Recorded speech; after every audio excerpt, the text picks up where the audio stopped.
Porsche has a problem that's been brewing for 40 years. The original forced induction 911 was so outrageously powerful that its name became an icon.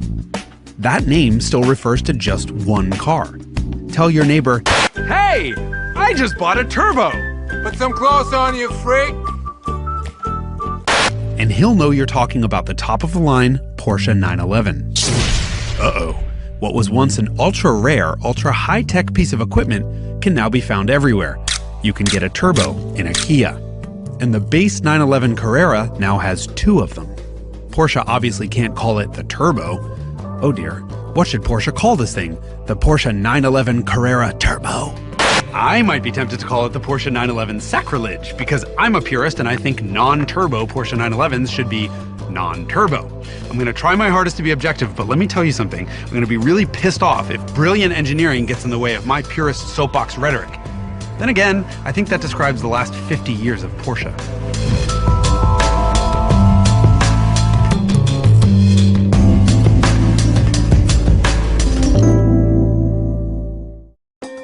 If you can tell the difference between this and the previous 911, you either work for Porsche or you need to get out more.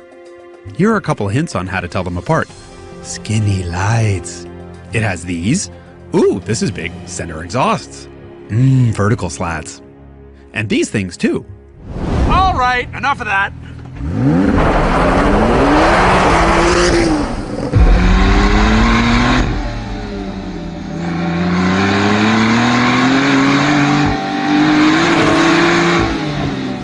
This is, as I'd call it, the poverty package 911. Hey, it's under $100,000. You don't have to be a 1%er to afford it. Whatever. But I think it's probably the more genuine 911 because it doesn't have any performance-enhancing options. Meaning, none of active sway bars or rear-wheel steering that take away from the 911 driving experience for the sake of setting a faster lap time around the Nürburgring. Turn in, you actually feel the back end heave over as all the weight of that engine tries to pull it around. And it's got little brakes and little tires, so it rides well. And then that 911 traction coming out of corners is just otherworldly. You'd never know it's a turbo from listening to it in the car. They have two sound symposers bringing all that intake noise in. And it sounds just like the old 911. Outside, it's sort of at idle and normal driving, all you hear is turbo noises. They're not audible at all inside the car, but outside it's great. It's great. Everyone will know that you have a turbo, but inside you get just classic 911 soundtrack. And of course, a manual transmission. And for all of the things that Porsche does well, this is what Porsche does the best. The shifter feels perfect, but more importantly, the clutch engages exactly where you want it to. The engine blips and responds exactly how you expect it to. Love that about Porsche. But instead, let me remind you that this is not a new car. This is the second generation of the 991, an unusually well-built GT car. It's quite easy on the eyes, and that wheelbase stretch, which was done for the sake of making a hybrid version that thank God hasn't happened yet, did wonders for ride quality and high-speed stability.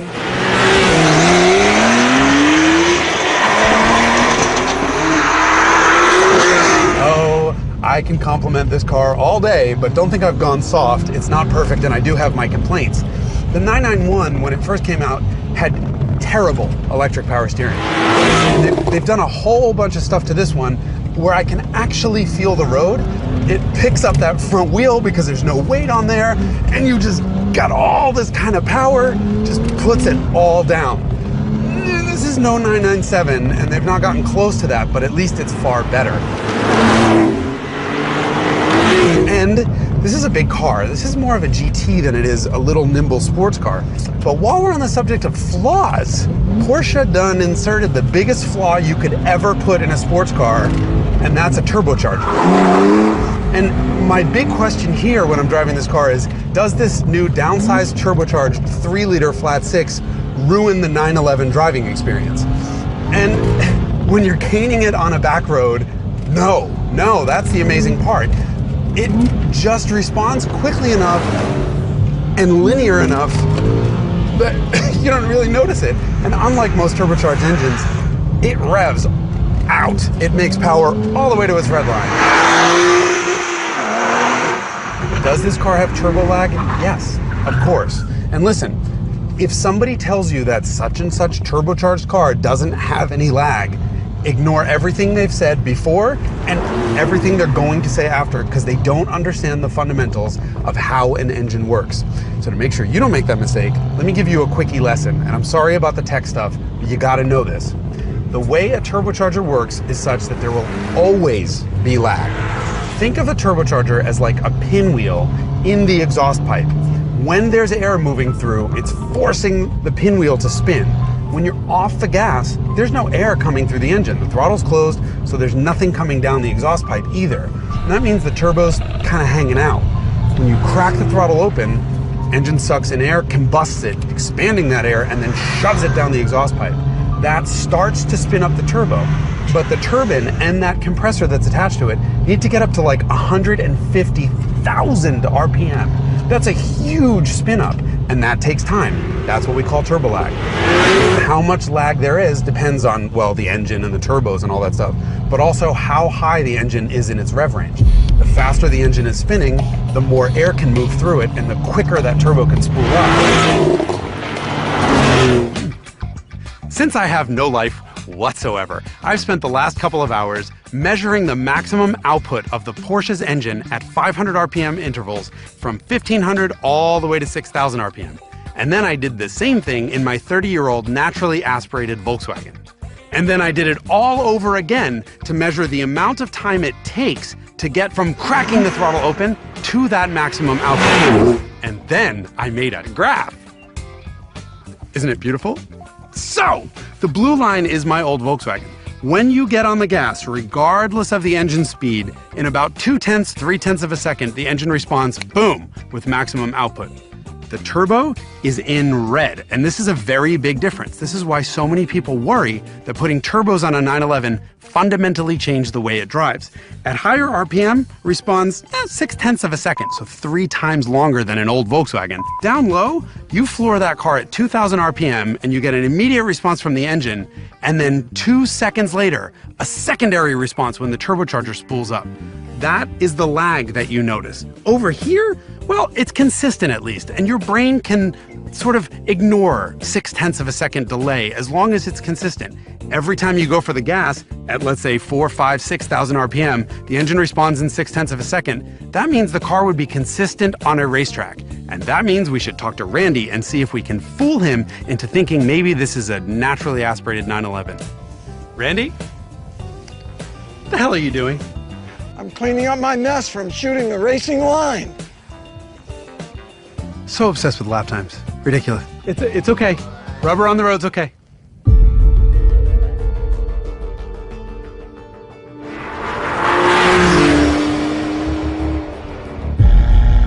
Randy, this is the slowest 911 you can buy.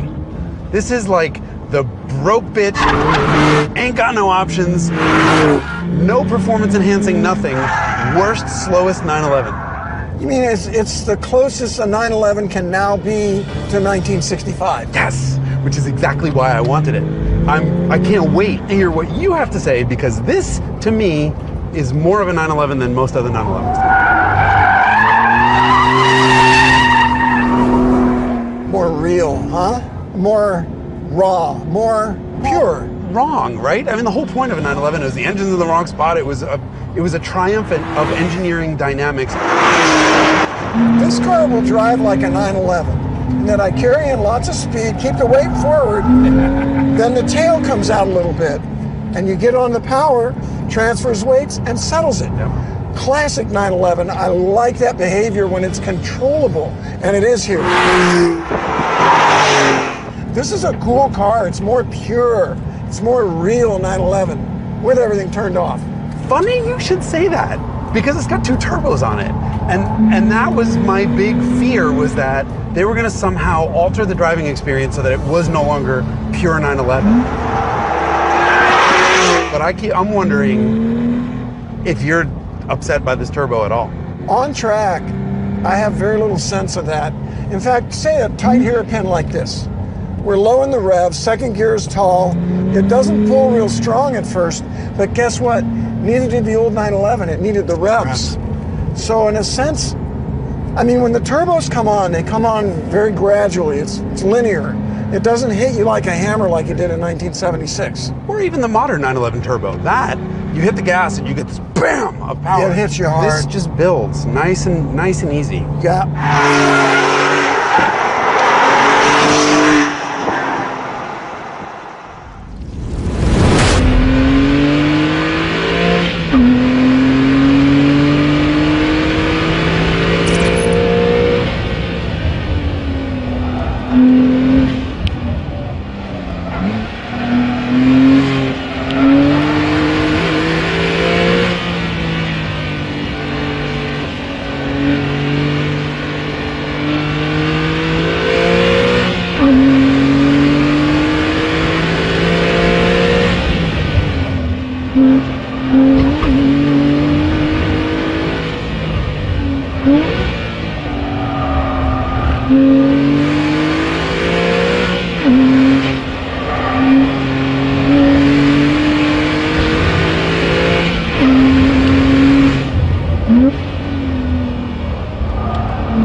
So the slowest 911 you can buy is 1.6 seconds faster than the overachieving little BMW M2, the one that's faster around a track than an M4. See, the 911 doesn't need ceramic brakes or computer-controlled trickery to be fast. Never did. And actually, it didn't need the turbos either. The real reason Porsche did all that? Fuel economy. If you drive like an old lady, this turbo Carrera will, according to the EPA, save you $560 in gas over the next 100,000 miles compared to the old 911. That's probably half of what those turbochargers and intercoolers cost in the first place. So it's a win-ish. But actually, it is, because this base 911 is about even with the last Carrera S in all of our instrumented tests. That means the turbo added speed without ruining the driving experience. And while that annoys my purist self, a purist self who would still rather have the slower, naturally aspirated version, even I have to admit that Porsche did the turbo thing right this time. Just don't call it a turbo.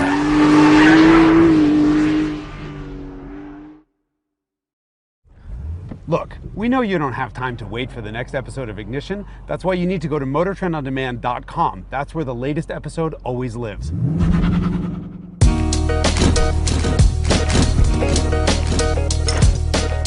We often forget this, but your car is far more than just transportation. It's an outfit you get into, a costume, an avatar that sends a message to everyone about what type of person you are.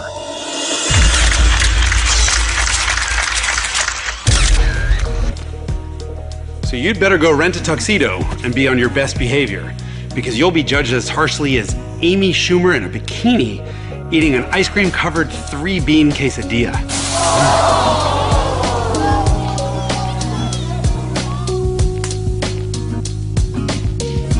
Watch the latest episode of Ignition right now on Motor Trend On Demand.